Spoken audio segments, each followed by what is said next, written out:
I'm as annoyed as anyone that Steve Bruce is still manager of Newcastle United, mainly because I fully filmed, edited and uploaded a video 3 days ago in anticipation of his sacking. But what is going on here?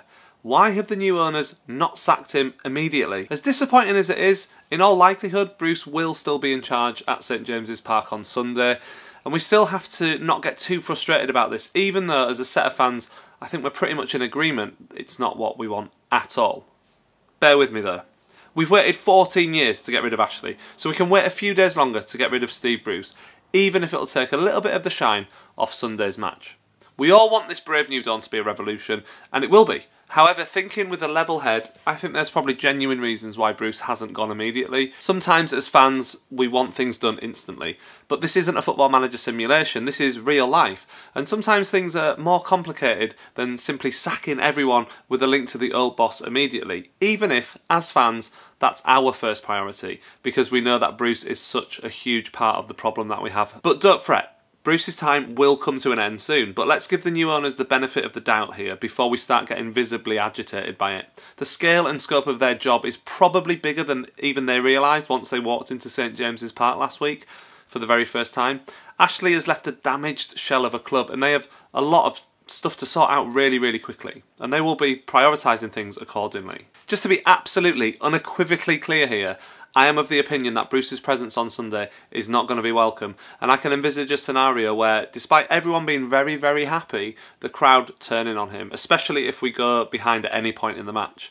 The outpouring of rage from a packed St James's Park under a new owner may only be matched by the positive atmosphere as the team kick off the match at 4:30 PM.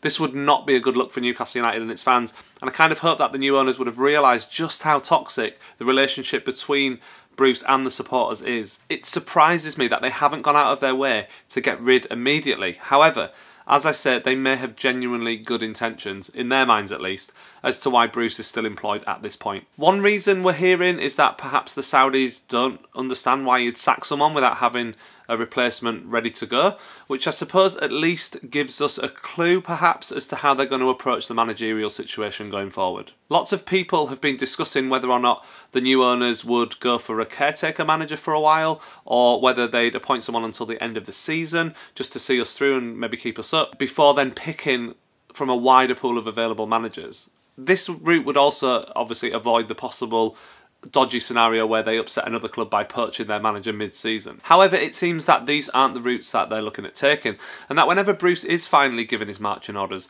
there'll be a new manager in the dugout almost immediately. And not only that, the manager they appoint will be one that they want for the long term too, to begin the rebuild and take the club to the next level. Hopefully this will happen, and the next level won't be the Championship. But I think there's another layer to this as well. The top clubs in Europe operate differently these days. The days of a manager being in complete control of everything to do with a football club at the very top end of the sport, they're over. I don't have anything to go on other than a gut feeling and some media reports, but I believe that the new owners are actually looking for a director of football or a sporting director, whatever you want to call it. I think this partially explains the delay in wanting to get Bruce out, because you can't appoint a manager before you appoint a director of football. It simply wouldn't work, because essentially a manager reports to a director of football and not the other way around. Now, that said, that doesn't necessarily mean they couldn't have put a caretaker in charge. I do appreciate that. I'm sure Staveley and the new board will have been working every hour of the past week to audit the club, find out what they need, and begin putting the first building blocks into place for this long-term project. Let's hope that if or when a new sporting director is appointed, we get a new manager very soon afterwards, and it'll be someone everyone's happy with. It may not be this week, and we may unfortunately have to put up with Bruce for one more game, but ultimately, it'll still be worth it in the end. So let's take a look at some of the favourites for the job. Now, just to be clear, I recorded this section of the video the other day, hence why my clothes are going to change now. Other names include Steven Gerrard, who has reportedly stated he's actually not interested anyway. Presumably he's holding out for the hope of the Liverpool job once Klopp decides to pack it in. Frank Lampard is another name linked. In my opinion, Lampard has done well in his managerial career so far, getting Derby to the brink of the Premier League via the playoffs, and then qualifying for the Champions League with Chelsea after losing his best player Hazard and having a transfer ban. In the end, he did get sacked, of course, but I really don't think that should necessarily be held against him because of the way Chelsea operate. Lampard also comes with a huge reputation in European football, which could be useful for recruitment. Lucien Favre is the current bookies' favourite. The former Dortmund manager has a good reputation for building attacking teams and has seemingly done good things at every club that he's been at, even if he's moved from club to club quite a bit. The idea of playing an attacking and open style of play sits really, really well with me, and I